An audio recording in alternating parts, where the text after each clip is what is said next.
Hi patrons, this is Georgina Rose and welcome back to another Patreon exclusive video. In this video we're going to be talking about egregores. Egregores are an idea that are most associated with chaos magic and chaos theory, though they go a little further back than that. I think I've talked about chaos magic twice now. I did an Aospare video for patrons a couple months ago, and I did a Chaos Magic 101 video for the main channel. So I've touched on this stuff a little bit, but I've not really gone into depth into concepts. While I explained in my Chaos Magic video that Chaos Magic is more of a framework and a worldview and methodology of practicing, there are specific ideas associated with the movement.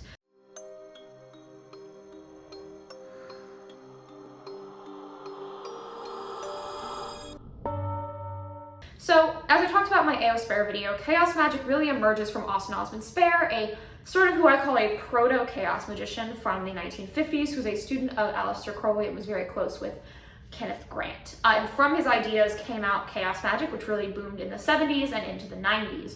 People such as Phil Hine, Peter Carroll, all sort of creating these books that really revolutionized occultism and created what we know now as Chaos Magic. So as this sort of boomed and evolved from this sort of idea of a way of approaching it that's less about like metaphysics, theology, and more about results, there emerged certain ideas and practices that are explicitly associated with Chaos Magic. A couple of these would be, of course, sigils. I think sigilization is the chaos magic idea that people are most familiar with. When you're new, I feel like everyone's made those little sigils or used websites like Sigil Scribe to make them themselves and kind of played with sigillic imagery and technology. And sigils come from the alphabet of desire that Aospare came up with, but that's a whole different video. I want to cover it eventually, but until then, like 1 million people have covered sigils. There are a lot of videos you can check out.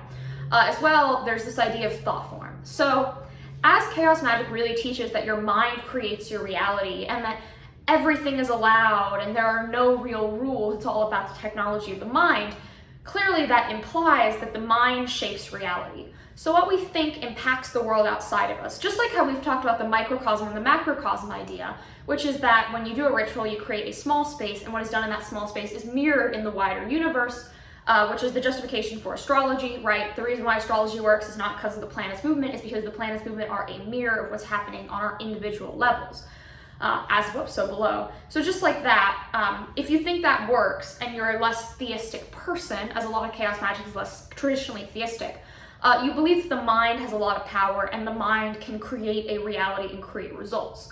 So this implies that our thoughts can manifest, and egregores take that to the next level. So let's give an example. Let's talk about politics. This is gonna get kind of weird and kind of quirky, but we're talking about chaos magic that's bound to happen a little bit. So let's say in your country, there's a really powerful political party, and a lot of people are really invested in it. There's a lot of energy into this movement. There's a lot of activism, and a lot of people are thinking about it. And they sort of have given it a personality, right? Like you associate this movement with certain traits, with certain types of people. You associate it with these big rallies that raise a ton of energy and put a ton of thought into it and give it, it's almost a form. It almost becomes a concept on its own. It's no longer just an idea that these people share in an organization. It's a whole construct, a whole way of viewing things. And through that, this movement takes on a life of its own. So let's take the idea that when we think of it and we put a little bit of energy on it, it's a thought form, right? It's become its own thing. It's become its own intelligence. So let's take that a little further. Let's say that now that it's its own thought form and its own sort of intelligence, it's getting huge. This movement, so many people are getting involved. So many people are protesting. So many people are donating. So many people are creating videos and content and putting energy into it. That is completely broken off. So while it began in the minds of 1 or 2 people, it's exploded and expanded into something that's far beyond the minds of that individual. And it's almost its own thing. At that point, it's sort of an entity. Like let's take the conscience and the idea of America.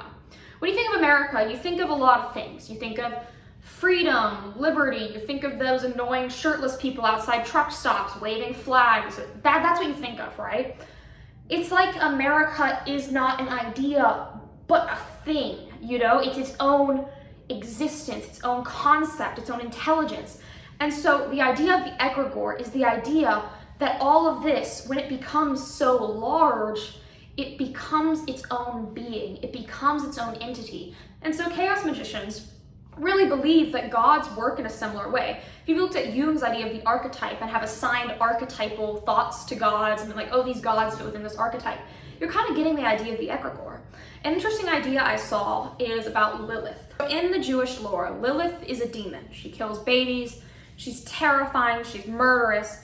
However, modern Lilith worshippers don't interpret her that way. They see her as a goddess. They see her as a feminist liberating force. They don't even see her as a demon. They see her as a completely different type of entity. So how did we get from there to there? Some would argue that modern practitioners be working with an egregore of Lilith, because while it is not the Lilith originally written about, it has to be an entirely different entity because the experiences are so wildly different. Thus, our modern construction of Lilith is shaped by the egregore of her, the ideas of her, and because there's been so much energy and so many rituals devoted to her, she became her own goddess out of this, meaning that she's an egregore. As well, when we look at a sort of contemporary chaos magic thing, I'm not a big fan of this practice, but it does have validity, of pop culture paganism. So pop culture paganism argues that because characters in media are given so much thought and energy and belief, they can become their own gods and can be worked with like traditional gods. I don't like this idea personally, but it does actually kind of make sense, because if you believe that things like egregores exist, then consequentially, things like pop culture characters taking on their own meaning could exist, because one can argue that pop culture is the modern mythology, as a lot of mythological stories were more storytelling than religious scripture. They were used as moral stories taught to kids, so you could argue that modern pop culture is in a way the mythology of the times and is a complete thing of its own merit. As well, we see a similar idea to pop culture paganism in Typhonian Thelema that was started by Kenneth Grant, where people work with Cthulhu and not Cthulhu, but Lovecraftian style ideas. Grant believed that Lovecraft had some points and had some interesting ideas and sort of played into that when designing the Typhonian magical system. As well, a very popular chaos magic text called the Simon Necronomicon is a book of Babylonian-inspired chaos magic that pulls heavily from Lovecraftian ideas and uses the idea of egregores and thought forms as the basis of its theology to create this text that is Lovecraftian yet workable. And this is one of the most popular chaos magic texts to date and has been widely circulated, and people have had success with these rituals. In general, someone can work with an egregore. Some people are weird about it because egregores, some people have a negative association with it, because one way that egregores exist is when you're in a magical group or order.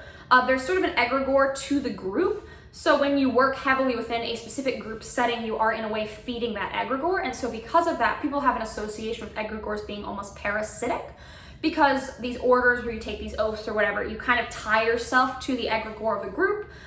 Some have it explicitly written in. The Golden Dawn talked a little bit about this, was part of their magical link. So they get that association, so they go, oh no, I'm not working with an egregore. I would never work with an egregore. Egregores are parasitic and negative entities. I don't want that around me. However, some people have really embraced it. A big thing you see among social media practitioners is working with the algorithm as an egregore and seeing the social media algorithms as an egregore and feeding it, leaving offerings, working with it, and sometimes even invoking it. You can work with egregores like any other spirit. Of course, you have to work at it from a chaos magic perspective, and it's a very different kind of mentality when going into a working when you're going to work with an egregore, but egregores are just as legitimate as working with any other form of intelligence or spirit, because they are still entities on their own right. They are powerful, and you can get really strong results with an egregore. For me, I've done a little bit of egregore work, not a ton, but enough to sort of have a grasp on it. I think egregores are an interesting way to view spirits and a different way to think about it. If you're someone with a more psychological approach, I can find that those type of people tend to really connect with these ideas.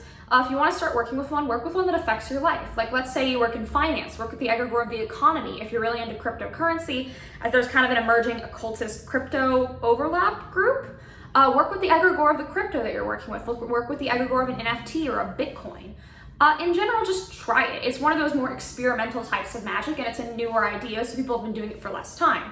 While I believe people have been working with egregores, calling them egregores and having all this information is a more new and contemporary magical concept, so it's still a little experimental. If you're someone who doesn't like sort of experimental technologies, I think it's good to be aware of these things and to notice them and notice when you see egregoric workings happening, but maybe don't partake if that's not something that's within your personal practice. So I hope this helped. I really recommend the book Egregores, the Occult Beings That Watch Over Humankind by Mark Stavish as a book to read. It references a lot of really healthy things, and I found it really useful when creating this video. Super helpful, and generally chaos magic literature will help you with this. So I hope this is helpful. Thank you for being a Patreon supporter. You guys mean a lot. You allow me to create the content I want to create and keep this channel running. Patreon really helps me to be able to devote the amount of time that I want to this work and to spreading the law of Thelema. So thank you for being a patron. It means the world to me. And I will see you next time. And your HGA is coming soon. Please don't call the Better Business Bureau on me. Bye.